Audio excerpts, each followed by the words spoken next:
Sa mga nakaraang linggo, hanggang nung nakaraang linggo, pinag-uusapan natin ang presensya ng Diyos. Tama po ba? Narinig natin nung mga naunang buwan na nung si Moses, merong siyang eksperyensya sa presensya ng Diyos. Diba? Na siya, sa kanilang experience, sa gabi, merong pillar of fire. Sa araw, merong pillar of cloud. Tapos, nung nakaraang linggo na ituro din sa atin na meron din tayong loving the presence sa buhay ni David. Kung papansinin natin yung mga naunang mga pagtuturo, lahat yon ay nakikita sa buhay ni Moses, sa buhay ni David. Kumusta naman tayo? Magiging istorya na lang ba yon? Nasasabihin natin, ay alam ko, si Moses nagkaroon ng ganito, si David nagkaroon ng ganito. Bakit? Yung kapanahunan ba nila mas maganda kaysa kapanahunan natin? Hindi ba natin alam na sila, nung nakita nila yung kaluwalhatian ng Diyos, yung presensya ng Diyos, sabi nila, ay itong nararanasan namin ay hindi pwedeng ihalin tulad sa mangyayari sa hinaharap. Kailan yun? Ngayon yun. Ang tanong, ano nga ba? Ako'y magsisimula sa tatlong revelation na ngayon ay yun alam ko tungkol sa presence ng God. Pastor, you can just ipakita mo na lang. Yung tatlong revelation na alam ko sa presence ng God is that there is the presence of God is called the manifest presence. Ibig sabihin, yun yung katulad nung nangyari kay Moses. And there is also what we call the indwelling presence. Kaya may tinatawag na God is with you, in you, and upon you. So sa ngayon, yung tatlong yun pa lang yung naiintindihan ko sa revelation ng presence. At mula doon sa aking naintindihan at nararanasan, doon din ko kayo dadalhin. Kasi pag-usapan natin, loving what you know in the presence. Pag hindi mo alam kung ano yung nandun sa presensya, yung presensya na pinag-uusapan natin, akala natin napakalayo at napakahirap abutin na iniisip natin, siguro pagka nag-worship ako, nagpipraise ako, mararating ko din yung presence na yon. Pero sa araw na ito, pag-uusapan natin, asan nga ba yung presensya ng Diyos sa kapanahunan natin? Sa libro ni Zephanias, in Zephaniah chapter 3, verse 14, sabi niya, "Sing, O daughter of Zion, shout, O Israel, be glad and rejoice with all the heart, O daughter of Jerusalem." Ang tanong, ba't wala akong nakita dyan na presence? Bakit ganon? Pagka binasa natin ulit yan, ang sabi niya, Rani Bat Zion, Hariyo Israel, Shimi Balki, Bekal Olev, Bat Jerusalem. Sing, O Jerusalem. Sing, O daughter of Zion. Pagka tiningnan natin, ang sabi niya, sing. Ibig sabihin ba, aawit ako? Ibig sabihin ba, kakanta lang ako? Ang sabi niya dyan, yung sing. Hindi kasi nila matranslate kung ano yung binabanggit nung nagsulat. Ang sabi niya dyan, sa Tagalog, matagumpay. Maging matagumpay or mabuhay sa katagumpayan, anak ng Zion. Ano yung Zion? Kasi sabi niya, daughter. Ibig sabihin, kapag sinabing daughter, pamilya, anak. Ano yung Zion? Para maintindihan muna natin, bakit nasaan nga ba tayo? Sabi niya, daughter of Zion. Tayo ba? Daughter ba tayo? Anak ba tayo ng Zion? Ano nga ba yung Zion? Sa Hebrew, sa libro ng Hebrew, chapter 12, verse 22, ang sabi niya, but ye are come. Nababasa po ba natin? But ye are come unto Mount Zion. Ano daw yon? Ano yung Mount Zion? The city of the living God. The heavenly Jerusalem. Where the place where innumerable company of angels is found. Dito muna tayo, pag-usapan muna natin yan. Ibig sabihin, pagka sinabing daughter of Zion, nandoon ka sa siyudad ng Diyos. Sabi niya, but ye are come. Sa Tagalog, ikaw ay dinala doon. Ang tanong, kung dinala ka doon, sino ang nagdala sa'yo?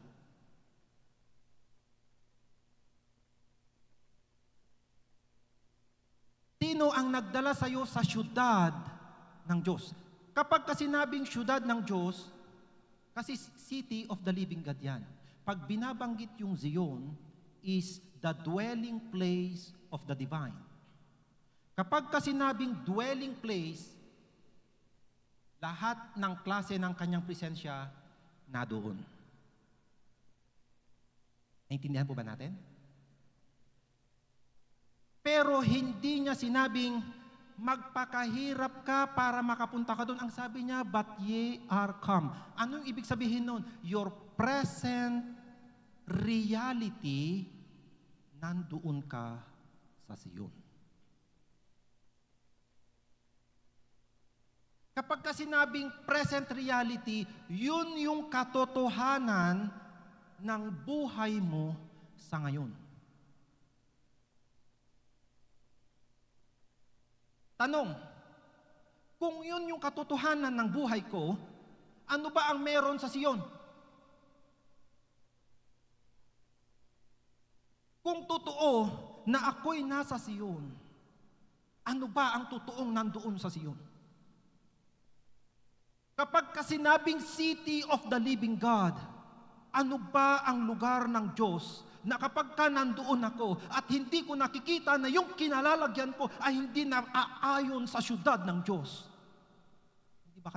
Hindi ba kayo magtataka? Hindi ba kayo magagalit? Hindi ba kayo iiyak? Bakit ganito? Hindi ba nandito ako sa syudad ng Diyos?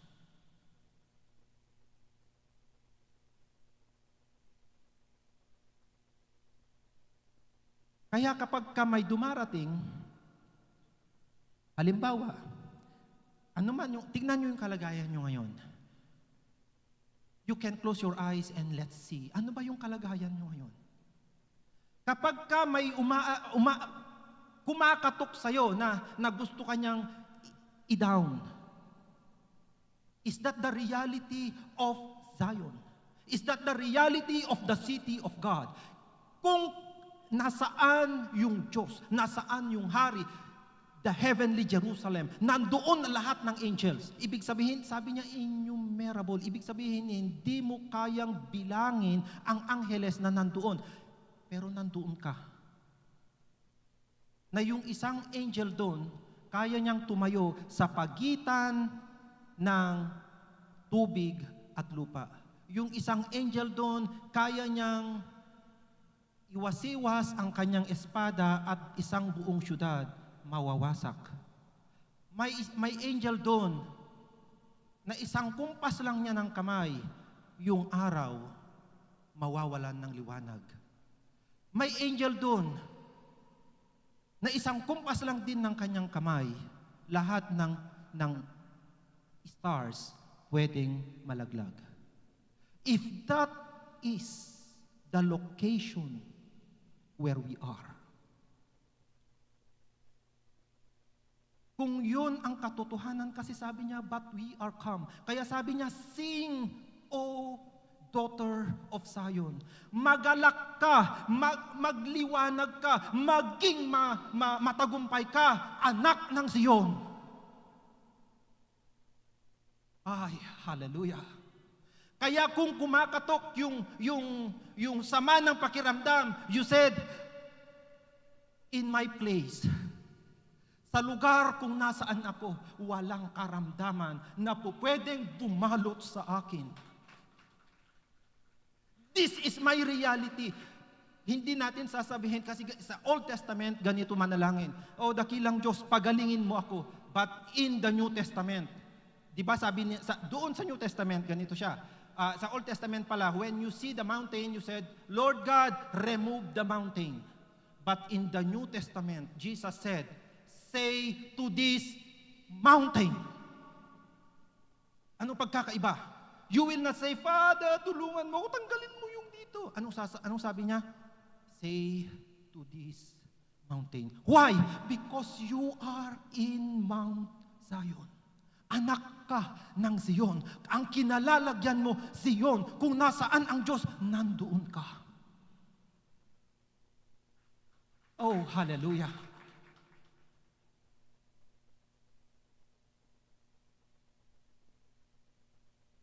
The heavenly Jerusalem. Bakit sinabi niyang heavenly Jerusalem? Di ba, pinag-aagawan yung Jerusalem, yung lugar ngayon. Ano? Kasi sabi nila, holy place yun. Kasi hindi nila naiintindihan na ang kinalalagyan ng binuhusan, kinalalagyan ng mga taong tumanggap kay Kristo, ang mga taong binalutan ng dugo, ang mga taong nakikita sa kanila si Kristo, ang kanilang kinalalagyan. Kahit nakatayo sila ngayon dito, ang katotohanan ng kanilang buhay ay katotohanan ng Zion. Maalala nyo ba yung isang katuruan na ginawa ni Pastor dito, yung 7 bundok? Yung 7 bundok na yun, inupuan yun ni Satan. Kaya kapag ka may nagbi-business at hindi mo alam na yung bundok na ang business ay inupuan yun ni Satan, darating ka sa panahon na sasabihin niya sa'yo, oh, pumunta ka dito sa teritoryo ko, mag-usap tayo. The mountain of education. Narinig natin dati doon. So kapag ka gusto mong umangat, gusto kong maging scientist, gusto kong maging ganito, pagka nakita niya nung umaangat ka, he will come to you. Why? He is sitting on that mountain. But praise be to God. Our dwelling place is not on those mountains. Our dwelling place is in Mount Zion, the city of the living God, above all the mountains that Satan sits. Kaya kapag ka nag-business ka, huwag kang uupo doon sa mountain ng business. Uupo ka doon sa mountain of Zion kapag ka pumunta siya sa'yo. Ang sasabihin mo, my dwelling is in Zion. I am a daughter of Zion. Kaya matagumpay ang buhay ko kasi nandun ako sa Zion.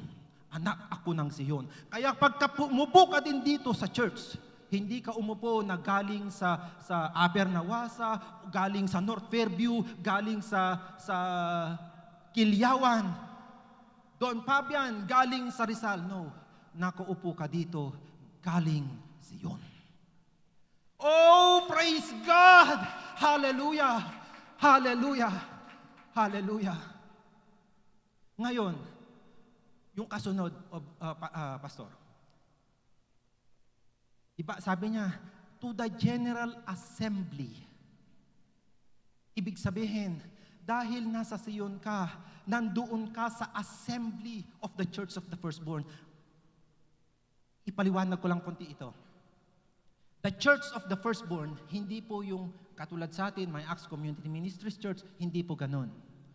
The Firstborn is seated at the right hand of power. Sino nakakaalam nun? In the book of Ephesians, ang ang panalangin ni Pablo ganito, wherefore I, when I heard of your faith and the love of the Spirit, I cease not to pray for you, making mention of you in my prayers.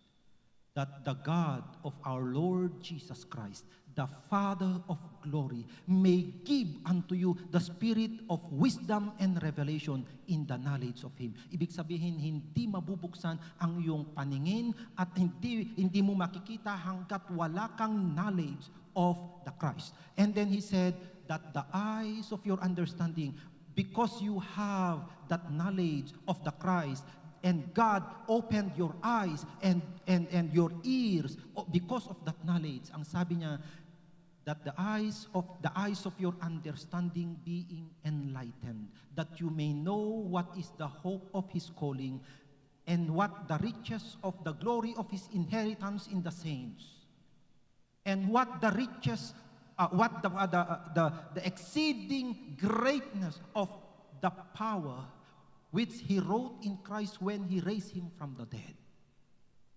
At pinagpatuloy niyang sabi niya, when He set Him on His own right hand in heavenly places, the place where is. That place is far above principality, power, dominion, and every name that is named.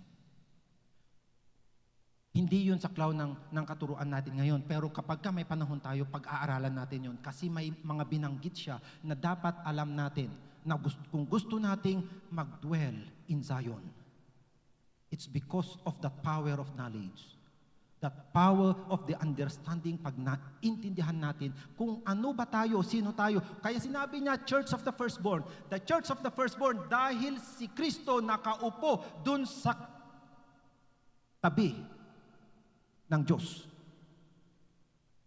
Ang church, sila, alam niyo yung sa kingdom, yung mga nakaupo doon sa harapan ng hari, yung mga nagbabaw na sasabi, oh, dakilang hari, ganito po yung mga, ang tawag nila doon, mga ministers. Ibig sabihin, sila lang yung may karapatan na magsalita sa harapan ng hari. Kaya pag sinabi niyang, the General Assembly of the Firstborn, kasama ka doon kapag yung dugo ni Kristo nakikita or nakabalot sa iyong katauhan. Kasama ka doon na nakaupo at pwede mong makasama sa paggawa ng legislation sa lugar mo. Bakit? Kasama ka sa Church of the Firstborn. Naintindihan niyo pa ba ako or kailangan nating... Eto, nandito pa lang tayo sa Sion. Kung hindi ko matapos yung 4 na verses na inihanda ko ngayon, kung matapos natin yung isa, magpapasalamat na ako sa Lord. Kasi nandun pa lang tayo sa unahan. Sing, O daughter of Zion. Tinatanggap nyo ba na kayo'y nasa Zion? Kung tinatanggap nyo na kayo'y nasa Zion, tinatanggap nyo din ba na kayo'y nasa assembly of the firstborn? Tinatanggap nyo din ba na kayo'y nakasulat, yung pangalan nyo'y nakasulat sa kalangitan? Written in heaven. And then, saan ka nakaupo? To the judge of all. And to the spirits of just men made perfect. Eto medyo malalim yung dito, yung and to the spirit of just men made perfect. Bakit? Paliwanag ko na lang konti, although hindi, eto lang yung mababaw na revelation, we can dig down, pero ngayon bigyan ko lang kayo ng, para hindi nakahanging. Yung spirit of just man made perfect. Nung tinanggap mo si Kristo, paano mo siya tinanggap? Nung sinabi mong naniniwala ka na He was raised from the dead. Ang ginawa ng Diyos sa'yo, kinuha ka niya, inilagay ka niya sa isang posisyon. Saan yung posisyon na yon? Ang tawag doon is Christ. At nung nilagay ka niya sa posisyon na ang tawag doon ay Christ, yung Espiritu na binuhay niya at inilagay niya doon, kung ano si Kristo, iyon na yon. Ibig sabihin, kung dati nagnanakaw ka, nung tinanggap mo si Kristo, yung espiritu mo, nilagay niya kay Kristo at ginawa niyang perpekto.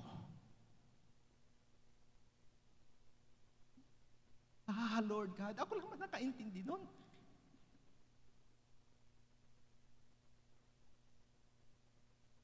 Ibig sabihin nun, oo, kapag sinabi nilang, makasalanan ka, noon yun.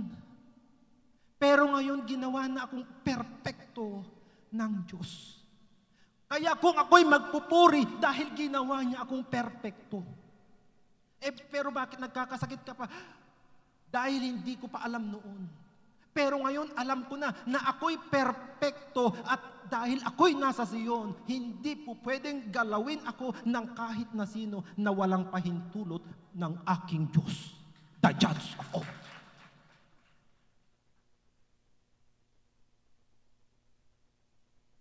Oh, hallelujah. Can we close our eyes a bit and just say thank you to the Lord? Oh, Jesus. Thank you, Jesus. Thank you, Jesus. Kaya kapag pinurihan natin si Jesus, kasi ginawa na niya to. Ginawa na niyang perpekto, ako, kayo. Na kapag tumayo tayo para i-worship siya, hindi natin lang siya pinapalakpakan. Kasi pinapalakpakan din natin yung mga tao kapag nakakita tayo ng artista, palakpak tayo ng palakpak. Tapos tayo pag tumayo, pinapalakpakan lang natin si Lord. Bakit si Lord? Baka katulad lang siya ng artista? Di ba hindi? Is that all the best that we can give to Him who made us perfect? Kasi hindi tayo yung gumawa ng paraan para makapunta sa Zion. Sa Zion, kung nasaan ang presensya niya, nasaan ang glory niya, nasaan ang power niya, lahat ng legislation ng heaven nandoon at pinaupo ka niya roon upang magkaroon ka ng karapatan na kapag ka sinabi, o yung pamilya mo magkakaroon ng ganito, pwede mong sabihin, o dakilang hari, nandito ako. Hindi ako pumapayag na magalaw ang pamilya ko. Why? Because you are in the assembly of the firstborn. Hindi mo nasasabihin, pastor, panganalangin mo yung pamilya ko kasi may nangyayari. No. You are in Zion. Dahil nandoon ka sa Zion, pag nakita mo na lahat na lang nung pera umaalis sa'yo kahit tinatakbuhan ka, pwede kang bumalik doon sa Zion.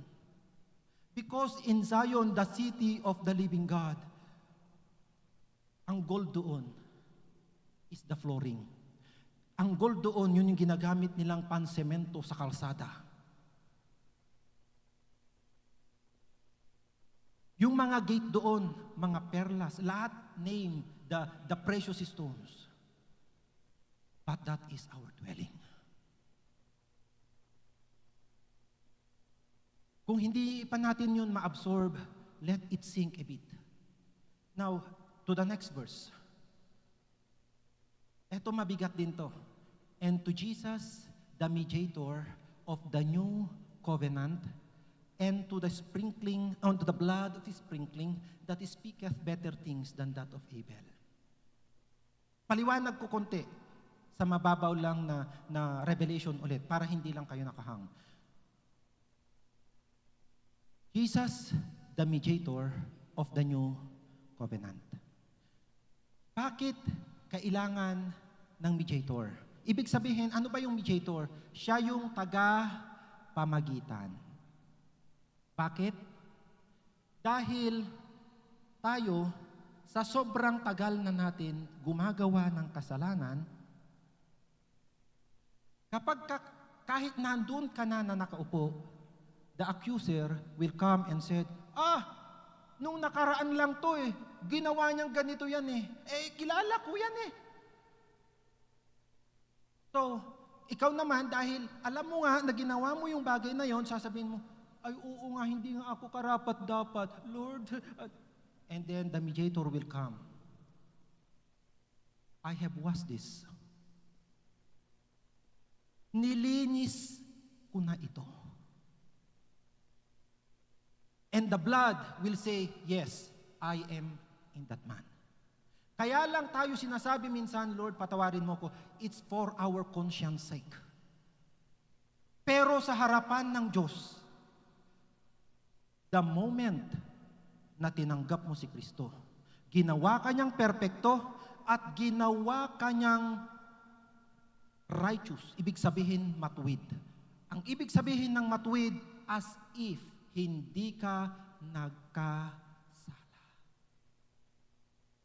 Kung hindi ka nagkasala sa paningin ng Diyos, paano ka lumapit sa Kanya? Lumapit ka ba na parang nagmamakaawa o lumapit ka na nagpapasalamat dahil ginawa ka niyang matuwid?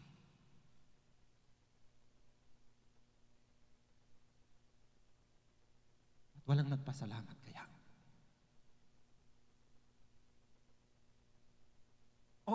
O pwedeng hindi ako naintindihan, pero Lord, thank you. Dahil ginawa niyo kaming matuwid. It is the gift. It is the gift. Ibig sabihin, nasa sayo kung tatanggapin mo or hindi. Or gusto mong sabihin na gusto kong humingi lagi ng tawad kasi no. Ibig sabihin nun, hindi mo naiintindihan na binibigyan ka niya ng katuwiran upang sa gayon ang lagi mong katotohanan na hawak upang maging matagumpay lagi ang buhay mo ay dahil nandun ka sa Zion.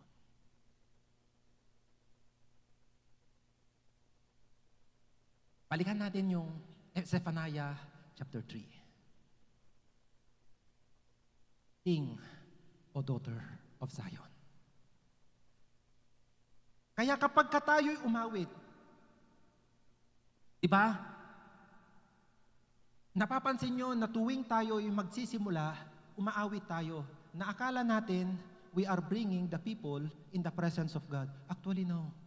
We are singing because we are overflowing with the love and the mercy of God na gusto natin siyang luwalhatiin sa ating kalagitnaan.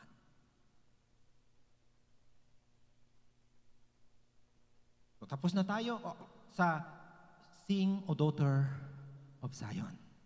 Nasaan kayo? Nasaan tayo? Anong katotohanan nandoon sa Zion?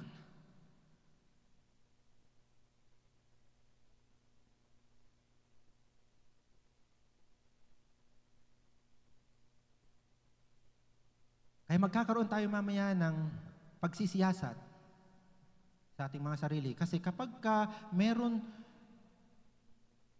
you imagine the dwelling place where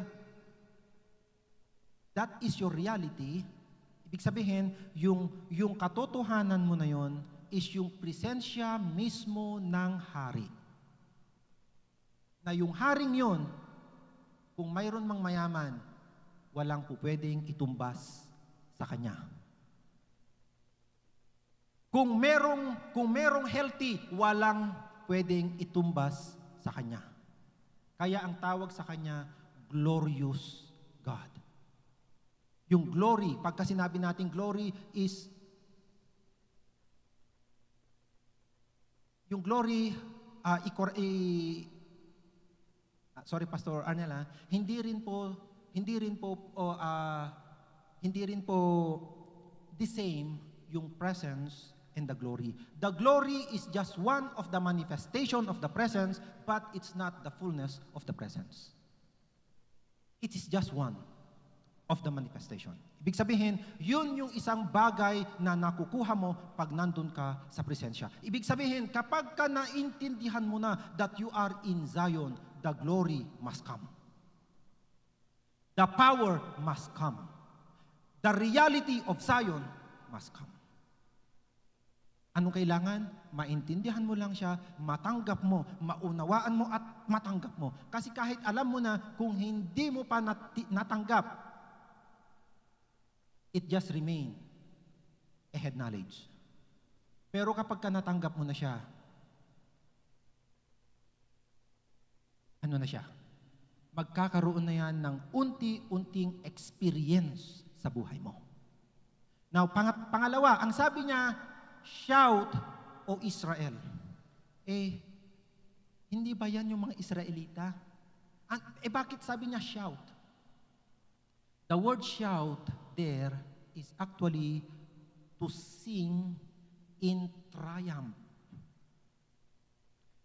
To shout in triumph. Paano ba sumigaw yung parang nanalo sa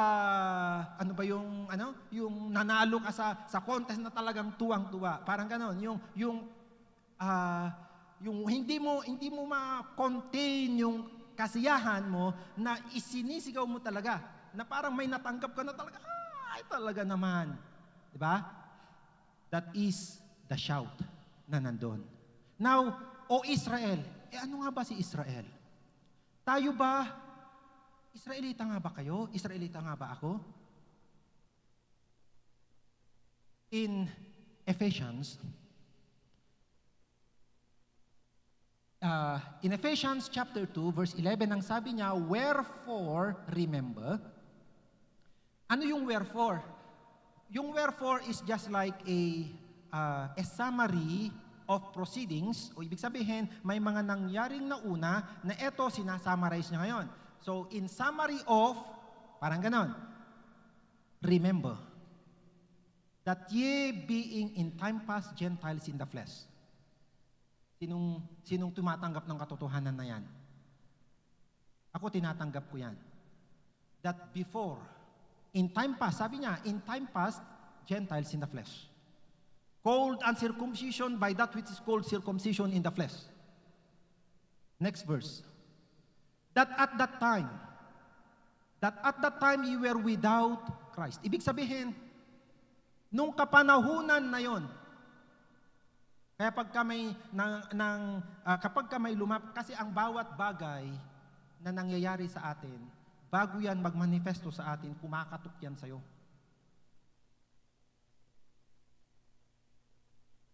Lumalapit yan muna sa'yo. Bakit? Pinoprobe niya hanggang saan yung alam mo. Kung alam mong wala siyang karapatan sa'yo, tatakbo yun palayo. Pero pag alam niya na kayang-kaya, keks ka niya, ibig sabihin, hindi niya alam to. Aten yan sa church, pero hindi niya alam to. Dahil hindi mo alam yon, gagalawin ka niya sa lugar na yon. Ibig sabihin, kapag inanalyze natin yung buhay natin at may mga gapses, ibig sabihin may gaps. Kapag binasa mo yung Bible, may lahat ng nagsilbi sa Diyos, kagilagilalas ang buhay. Halimbawa, si Abraham. Halimbawa, si Job.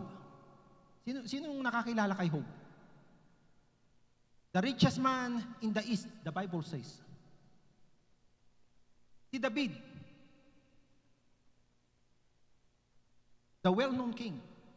Si Solomon, lahat ng nagsilbi sa Diyos, kagilagilalas ang buhay.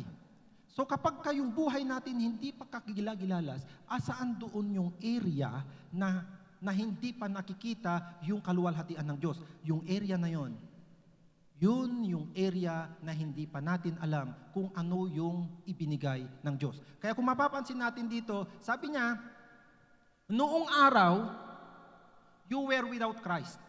Ibig sabihin, yun yung katotohanan natin. Dahil wala tayo kay Kristo,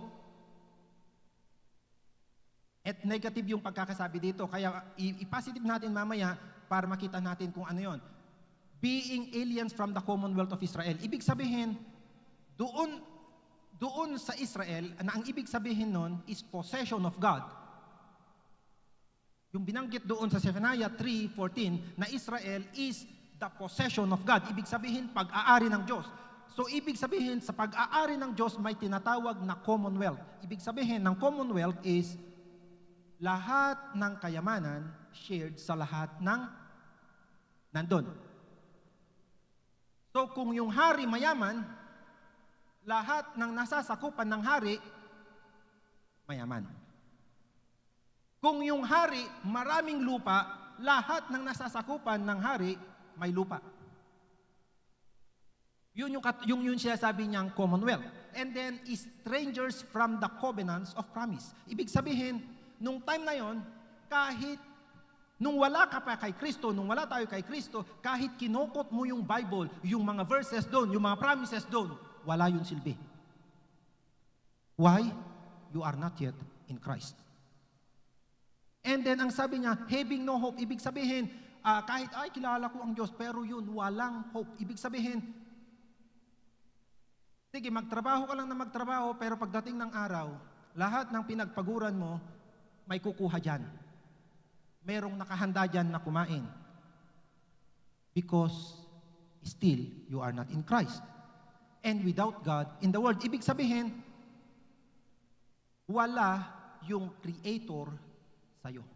Ibig sabihin, lahat ng ginagawa mo, walang pagpapala. And then, in verse 13, dito ako natutuwa. Sabi niya, but now. Sabihin natin, but now. In Christ Jesus. But now, in Christ Jesus. Let's bow down our head a bit and just mutter the word, but now, in Christ Jesus. Ngayon, na kay Kristo na ako. Ngayon, na kay Kristo na ako. Ngayon, sige, balikan natin yung verse kanina, Pastor, yung sa 12. Di ba sabi niya, but now ye are in Christ. Ngayon, dahil nandun ka na kay Kristo, ano ngayon ang meron sa'yo? Hindi na tayo alien sa commonwealth. Hindi na tayo stranger sa promises. Covenants of promise. Hindi na tayo walang hope. Na ang katotohanan natin ngayon, kung ano yung katotohanan ni Kristo. Bakit? When you receive, that's why now that you are in Christ. Now that you are in Christ. Ang katotohanan mo, ang katotohanan ni Kristo. Kasi yung presensya ng Diyos, the Godhead is in Christ. And if you know that you are in Christ, the reality of the promises nandoon.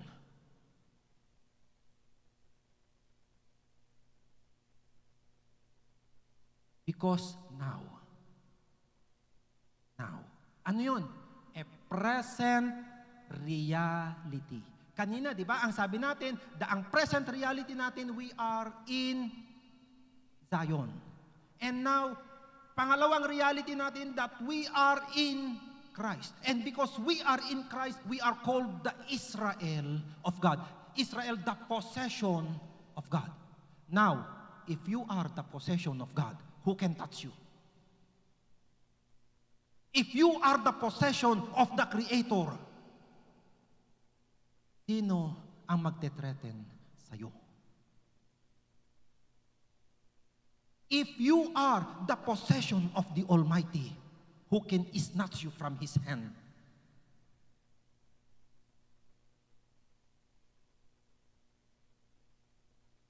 Naintindihan niyo pa ba ako? Okay pa ba kayo? Kasi ang tatahimik niyo na.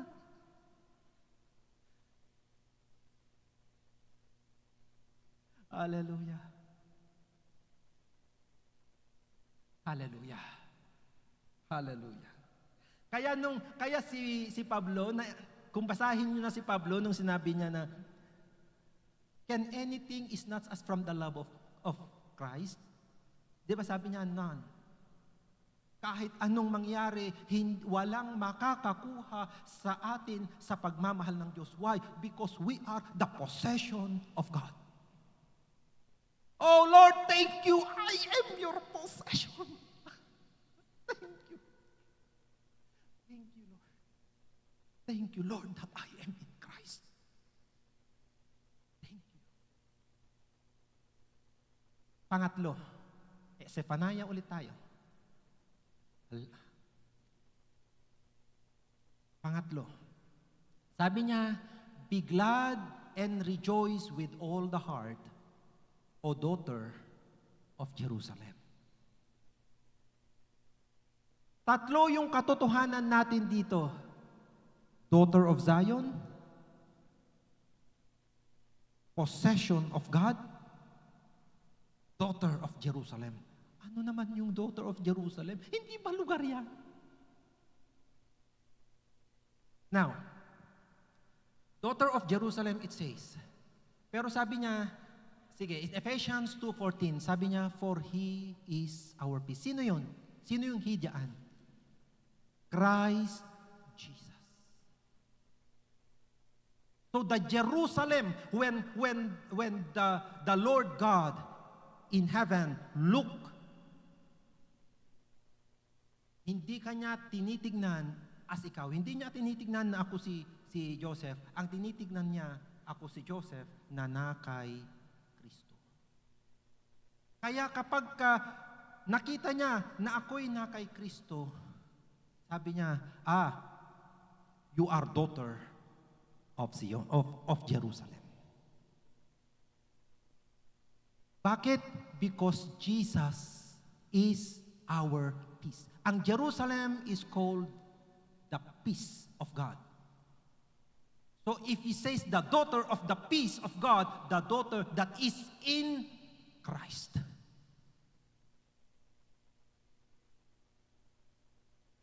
Tanggap pa natin yon, or hindi natin matanggap na tayo nandun sa peace? Ito yung ginawa ni Kristo. Bakit tayo nandun sa peace? Christ broke the wall between you and God. Na noong araw, kahit tumatawag ka, Diyos ko, ang Diyos na tinatawag mo is the God of this world. Kaya ang nasasabi ng mga tao, bakit ang hirap ng buhay ko? Why? Because the God of this world rejoice when a people, ibig sabihin, yung Diyos sa mundong ito, which is Satan, tuwang-tuwa siya pag nakakakita siya ng taong nahihirapan, taong naghihirap, taong nagkakasakit, taong nagnanakaw, taong gumagawa ng masama. But, kasi, merong wall between you and God before Christ Jesus took you in Himself and He destroyed that wall, and then He come and said, now, kapag ka may gumalaw dito, galawin niyo muna ako dahil ito'y nasa akin.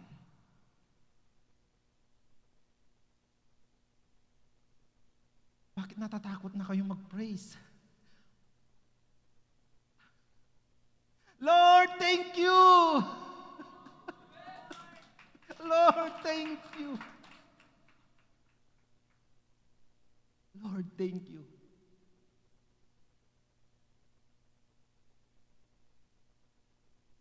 Gusto niyo pa ba or okay na yung natanggap niyo ngayon?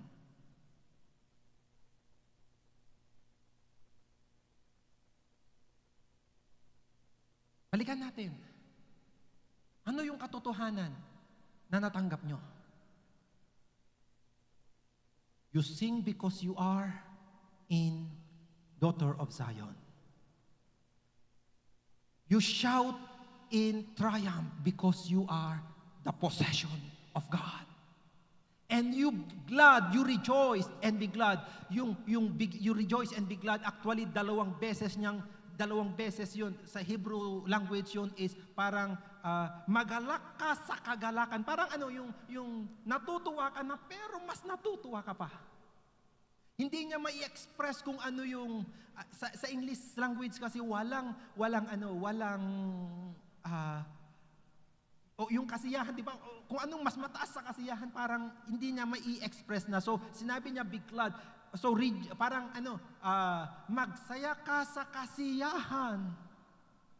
Magalak sa kasiyahan. Basta ganun, hindi yung natutuwa ako, parang ganun. Hindi, mas higit pa doon. Bakit? You are daughter of peace. Ibig sabihin, kapag tiningnan ka ng Diyos, hindi siya galit sa'yo.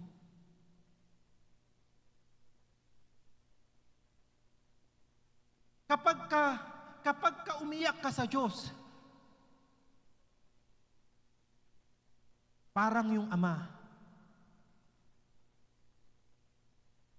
Yung ama dito nakakaintindi na kapag umiyak yung anak, takbo siya kaagad. How much more if you being in Zion, in your agony you cry to God? Anong gagawin ng mga angels doon?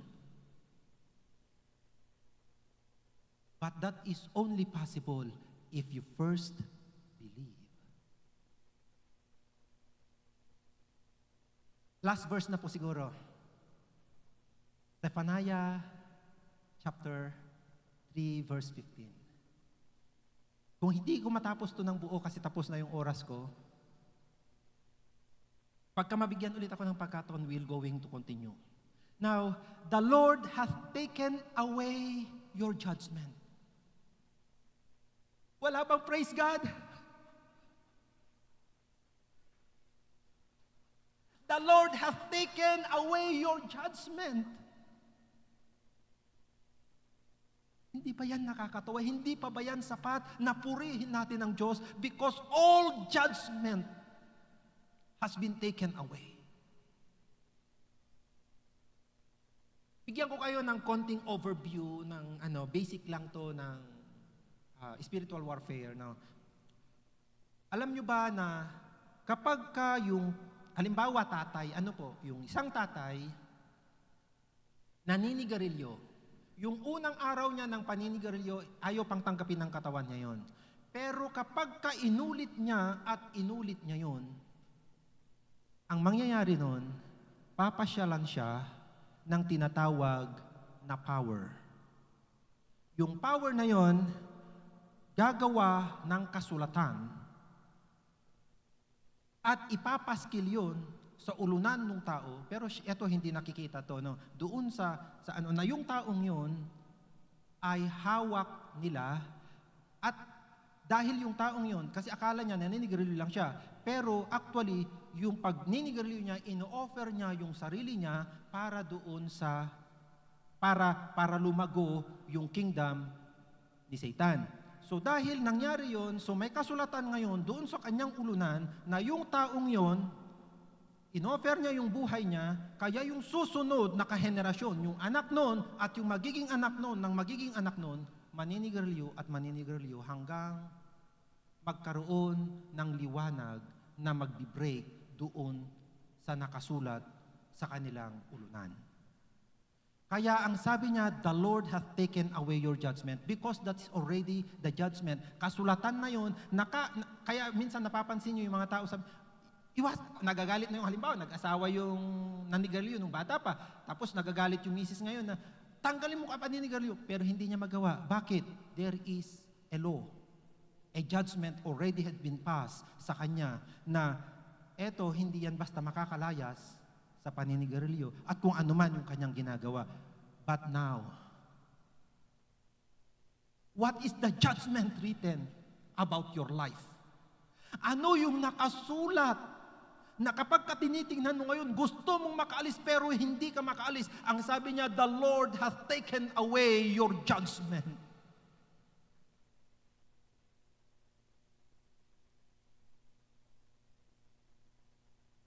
In Colossians chapter 2, and you, being dead in your sins and the uncircumcision of your flesh. Ibig sabihin, dahil matigas ang ulo mo. Pag sinasabi niyang uncircumcised, ibig sabihin, ang tigas talaga ng ulo mo.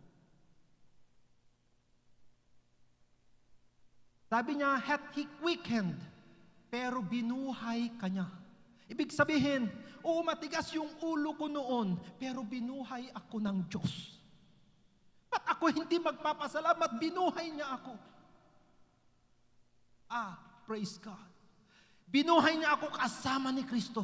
Kaya si Kristo pumunta doon sa kailaliman kung nasaan man ako noon. Upang sa gayon, nung binuhay niya si Kristo, kasama niya akong binuhay. At nung binuhay niya ako, sinama niya akong pinaupo kung saan nakaupo si Kristo in Zion. Oh, praise God. And having forgiven you all trespasses. Ano ibig sabihin nun? Ano man yung nangyari nung nakaraan hanggang ngayon, hanggang eternity past and eternity future, because God is both eternity past and eternity future, because there is no past in Him, there is no future in Him. God is always now. But if you want to go visit your past, you go to God. If you want to go visit your future, you go to God, because siya kaya ang tawag sa Kanya is Alpha, Omega.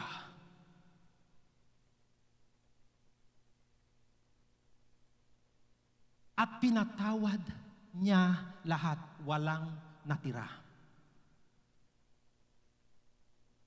Kaya kapag may kumatok sa'yo, yung dati kumatok, ang sabihin mo sa Kanya, binuhay ako ni Kristo, kasama ko siya. Doon kung nasaan ako ngayon, walang ganyan. Kaya, halimbawa, may mga pagkakataon kasi na talagang parang you will be tempted to say yes sa mga nangyayari. Yun yung time na you can sing. You can say, Baba, oh, I want you, Baba, oh. And if you cannot know how to sing, you can just whistle. You can hum and say, Baba, oh, I want you, Baba, oh. So hanggang mawala yung, halimbawa gusto mo nang magalit. Kung gusto mo nang magalit, you can hum and said, oh, Baba, oh, I want you.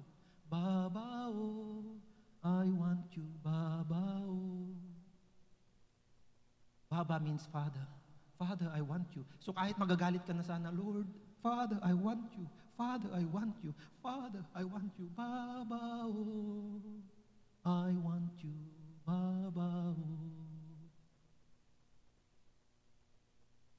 Pasensya na kayo, minsan kumakanta ako ng mga kanta na minsan hindi niyo naririnig dito kasi those are the songs that I also, halimbawa, nagme-meditate ako, I've been praying, O rakashika de bakahasrada, iyo koshiki de bakaharido shokorinda, eko hosradiste shikahiroda. Oh, and then suddenly, a song is coming. That suddenly I'm singing. Oh, I will go out with joy and be led forth with peace. The mountains and the hills bow down before me, and all the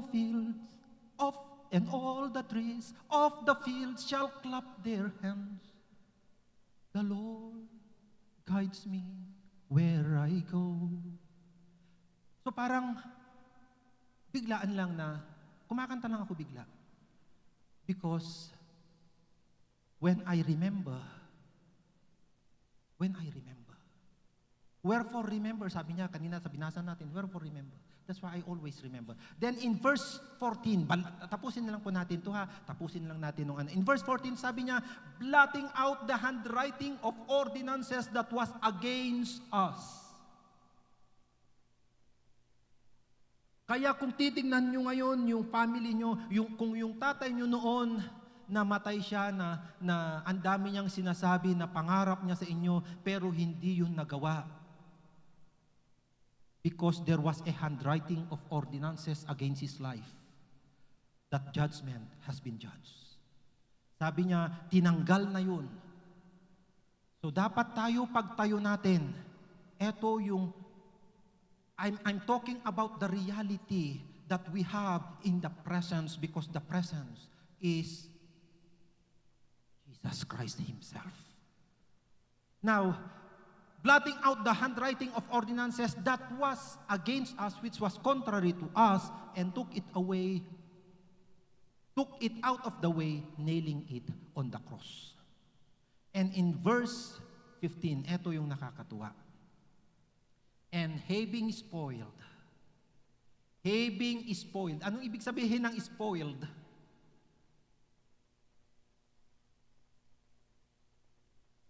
Pag in-spoiled, ibig sabihin, wala na yang silbi. ginawang bulok. Ano man yung gagawin, ano man yung ginagawa ng powers and principalities, they have been spoiled. He made a show of them openly, triumphing over them. Where? In the cross.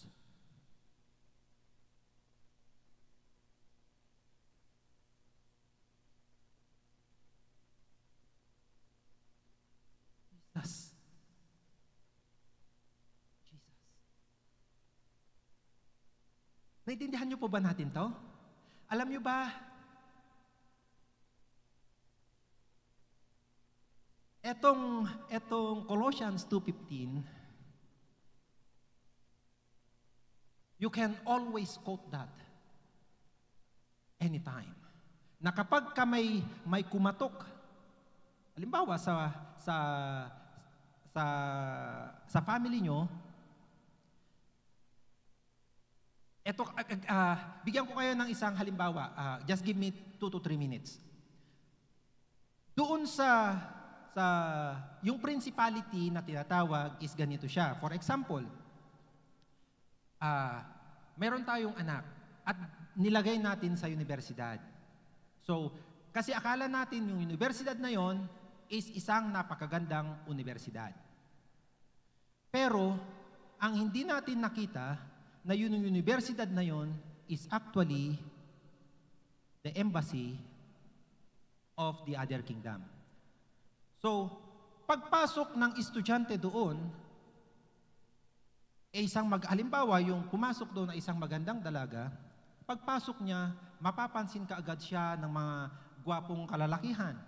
At kahit ayaw niyang makipag-boyfriend, dahil masigasig ang mga nanliligaw doon, nakipag-boyfriend. At akala niya, normal lang yun. Kasi sasabihin naman ng mga magulang, normal lang yan, anak. Okay lang yan na makipag-boyfriend. At in the course of time, hindi na lang pagiging boyfriend and girlfriend yung nangyari. Bakit ganun yung nangyari? During the time na nililigawan siya, actually, the principality is trying to recruit the girl. Anong ginagamit niya? Yung mga gwapong kalalakihan. Anong gusto niyang gawin doon? Para sirain niya yung buhay nung babae at nung lalaking yon. Bakit? Kasi kapag nakita niyang may nasira ang buhay, matutuwa yon. Kaya mapapansin nyo, yung principalities muna ang ginawa niya, ang pupunta doon, kasi yung principality, siya yung prince. Hindi yan, kaya tiyatawag yan na principality. And then, halimbawa, nagkaroon na yan ng halimbawa, nagka-boyfriend na, nagka-girlfriend na sila in first year pa lang, pupunta na ngayon yan ng yung powers. He will going to make a law.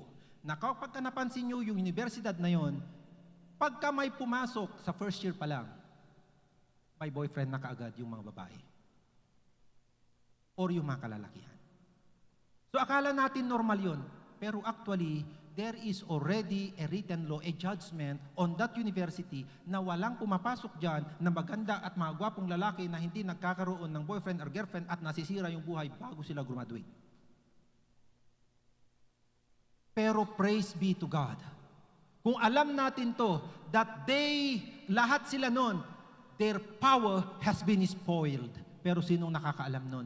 Kung hindi natin narinig at hindi natin alam na tayo pala, being in Zion, being in the presence of God, we have the right to declare and to destroy. To spoiled. You remind them that they have been spoiled.